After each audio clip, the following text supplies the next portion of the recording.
નમસ્કાર, આપ જોઈ રહ્યા છો ભડકો. આજે વાત કરવાની છે ડેમાઈના ડેપ્યુટી સરપંચ કિરીટભાઈ જોડે. અનેક સમસ્યાઓ છે, ડેમાઈની સમસ્યાઓ માટેની વાત કરવાની છે. કિરીટભાઈ, ડેમાઈની અંદર જે ખાસ ચર્ચા કરવા માટે આપ અમારી સાથે ઉપસ્થિત રહ્યા છો, તો શું પ્રશ્ન છે એ ડેમાઈનો? એમાંનો પ્રશ્ન એવું છે કે કોમિટી હોલ છે, હોલની બાજુમાં મોટા બાથરૂમ સંડાસ બાથરૂમ બનાવવામાં આવ્યું છે. ત્યાંનો ખાડો ઓનલી 4 થી 5 ફૂટ જ છે અને 3 થી 4 લાખનું સંડાસ બાથરૂમ શૌચાલય જે બનાવવાનું હતું એ સાર્વજનિક શૌચાલય છે અને સાર્વજનિક શૌચાલયના કારણે એ હોલમાં જરૂર જ નથી શૌચાલયની. આના કારણે મેં તપાસ કરવા જતો તલાટી સાહેબને વાત કરી તો તલાટી સાહેબ કહે છે શનિ રવિએ એમને કામ ચાલુ કર્યું છે.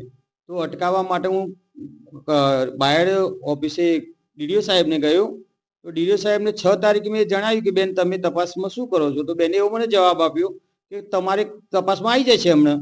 તો અમે ત્યાં રાહ જોઈએ, આજે દિવસ આજ સુધીમાં કોઈ તપાસ આવી નથી અને ત્યાં કામ ચાલુ જ બંધ કરેલું કામ ચાલુ કરી દીધું છે એ લોકોએ. કિરીટભાઈ, હું તમને વચ્ચે રોકીશ અને એવું પૂછીશ કે જે સાર્વજનિક શૌચાલય બનાવવાનું હતું અને આ કઈ જગ્યાએ અત્યારે બનાવી રહ્યા છે અને ખરેખર કઈ જગ્યાએ બનાવવું જોઈએ? બનાવવું જોઈએ કે બજાર વચ્ચે જગ્યા છે, એની આજુબાજુ હાઈવે રોડ ઉપર છે, તે છતાં એ ના બને કમિટી હોલ જોડે કઈ બનાવવાની જરૂર હતી એમ. અચ્છા, આ કોમ્યુનિટી હોલ ક્યાં આવેલો છે? જે ગ્રામ પંચાયત ડેમઈની જે છે એની બાજુમાં કમિટી હોલ છે બનાવેલો. બરોબર, એટલે ગ્રામ પંચાયતમાં જાજરૂ બાથરૂમ છે ને મોટા 2 અલગ છે, બીજા 4-5 શૌચાલય છે અંદર. કોમ્યુનિટી હોલમાં છે? કોમિટી હોલમાં નથી, એને સાઈડમાં જ છે કે કોમિટી હોલમાં ગંદકીના હિસાબેથી દૂર બનાવેલા છે થોડા.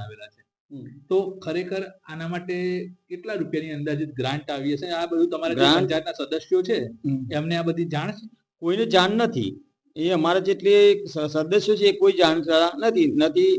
હું ડેપ્યુટી સરપંચ તરીકે જાણી શકતો, સરપંચને મેં ફોન કર્યો મને બી ખબર નથી ને કેવી રીતે આ બની ગયું એમ. સરપંચને પણ આ વાતની ખબર નથી. સરપંચને મેં ફોન કર્યો તો કે મને ખબર નથી. તલાટી શ્રીને મળવા ગયો તો તલાટી એવું કીધું મને કે ભાઈ શનિ રવિએ કામ પાયા ઉપર આવી ગયા છે તો પછી અમે શું કરીએ એમ. તો મેં કહ્યું બેન કામ અટકાવો અને આ જગ્યાએ ના થવું એવું ગામનું પબ્લિકનું એ કેવું છે કે આ જગ્યાએ હોલમાં ના થવું જોઈએ એમ.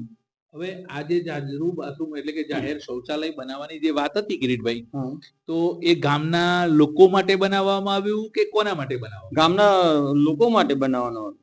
અચ્છા, ગામના લોકો માટે બનાવવામાં આવ્યું છે, જ્યાં ગ્રામ પંચાયતની અંદર જ જે ડેપ્યુટી સરપંચ એમનું કહેવું છે કે ગ્રામ પંચાયતની અંદર તો છે જ જાજરૂ બાથરૂમ એટલે કે શૌચાલય છે જ, પરંતુ ગામના લોકોને કામમાં આવે એ માટે જાહેર શૌચાલય બનાવવાનું હતું, જે ગ્રામ પંચાયતની જોડે જ કોમ્યુનિટી હોલ આવેલો છે ત્યાં જ બનાવેલું છે.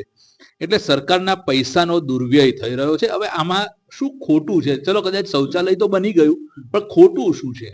ખોટું શું છે કે આજે કમિટી હોલની અંદર પબ્લિક જમણવાર રાખેલો હોય તે જગ્યાએ ના થવું જોઈએ અને બહાર જે જગ્યા છે એની બાજુ બી જાણ છે પણ અમને કોઈને જણાવ્યું જ નથી. આ લોકો એને ડાયરેક્ટ બનાવી દેવાય છે. આ જે પંચાયત વિસ્તારમાં જે કામ થયા એના વર્ક ઓર્ડર કે એવું ના કોઈ વર્ક ઓર્ડર આપ્યા નથી. મેં વર્ક ઓર્ડર માગ્યો એ લોકો જોડે, તલાટી જોડે, તો કે સરપંચ જોડે છે, સરપંચ શ્રી હાજરમાં છે નહીં.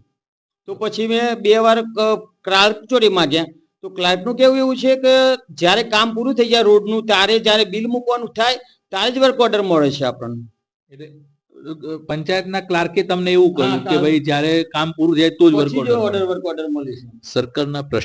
સરકારના જે કામ ચાલી રહ્યા છે વર્ક ઓર્ડર તો પહેલા જ આપવામાં આવ્યા પછી જ કામ શરૂ થતું હોય છે, પરંતુ આ એક નવી વાત જાણવા મળી કે ડેમાઈ પંચાયતની અંદર જ્યારે બિલ મૂકવાનું હોય ત્યારે જ વર્ક ઓર્ડર મળતો હોય છે, એવું ડેપ્યુટી સરપંચને પંચાયતના ક્લાર્કે કહ્યું. પણ દાદાની સરકારમાં આમ તો ભ્રષ્ટાચાર થતો નથી. તો આ વર્ક ઓર્ડરનું ખરેખર શું હશે એ તો જાણવા જેવું જ છે.